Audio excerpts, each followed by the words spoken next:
ओम नमः शिवाय। आज इस वीडियो में हम शुक्र प्रदोष व्रत की कथा सुनेंगे। शुक्रवार को पड़ने वाले प्रदोष व्रत को शुक्र प्रदोष व्रत कहा जाता है। इस दिन किए जाने वाले प्रदोष व्रत से सुख, समृद्धि और सौभाग्य का वरदान मिलता है। प्रदोष व्रत की पूजा शाम के समय प्रदोष काल में की जाती है। यह प्रदोष काल सूर्यास्त से लगभग 1 घंटा पहले का समय होता है। धार्मिक ग्रंथों के अनुसार प्रदोष व्रत करने से भगवान शिव शंकर की पूर्ण कृपा प्राप्त की जा सकती है। इससे जीवन में किसी प्रकार का अभाव नहीं रह जाता।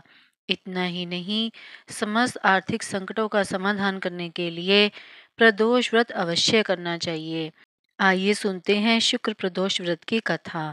एक नगर में 3 मित्र रहते थे, राजकुमार, ब्राह्मण कुमार और तीसरा धनिक पुत्र। राजकुमार और ब्राह्मण कुमार विवाहित थे। धनिक पुत्र का भी विवाह हो गया था, लेकिन गौना होना शेष था। एक दिन तीनों मित्र स्त्रियों की चर्चा कर रहे थे। ब्राह्मण कुमार ने स्त्रियों की प्रशंसा करते हुए कहा, नारीहीन घर भूतों का डेरा होता है। धनिक पुत्र ने यह सुना तो तुरंत ही उसने अपनी पत्नी को लाने का निश्चय कर लिया। तब धनिक पुत्र के माता पिता ने समझाया कि अभी शुक्र देवता डूबे हुए हैं, ऐसे में बहू बेटियों को उनके घर से विदा करवा लाना शुभ नहीं माना जाता। लेकिन धनिक पुत्र ने एक नहीं सुनी और ससुराल पहुंच गया। ससुराल में भी उसे मनाने की कोशिश की गई, लेकिन वो जिद पर अड़ा रहा और कन्या के माता पिता को कन्या की विदाई करनी पड़ी। विदाई के बाद पति पत्नी शहर से निकले ही थे कि बैलगाड़ी का पहिया निकल गया और बैल की टांग टूट गई।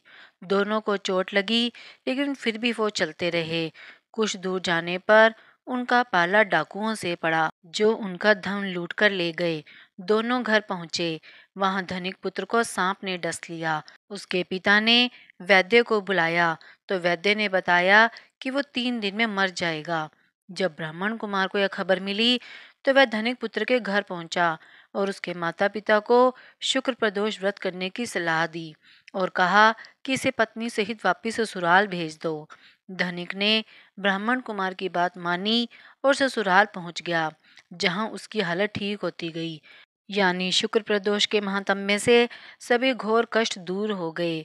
इस दिन कथा सुने अथवा सुनाए तथा कथा समाप्ति के बाद हवन सामग्री मिलाकर 11, 21 या 108 बार ओम ह्रीम क्लीम नमः शिवाय स्वाहा मंत्र से आहुति दें।